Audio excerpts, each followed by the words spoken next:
It's always good to communicate with people using their own language. And as we live in Arabic country, there are very common phrases you may hear every day. In this video, you will learn the common words and phrases we use in daily basis in Gulf countries. Let's jump in and learn some of them.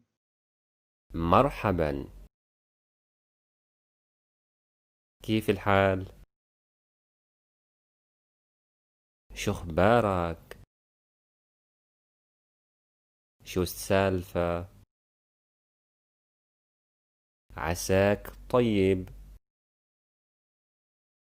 ترى شلك؟ ما بالحين؟ ما قصرت؟ يعطيك العافية. حياك حياك. شلونك؟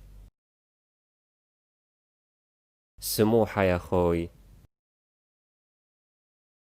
For more videos like this, hit the subscribe button.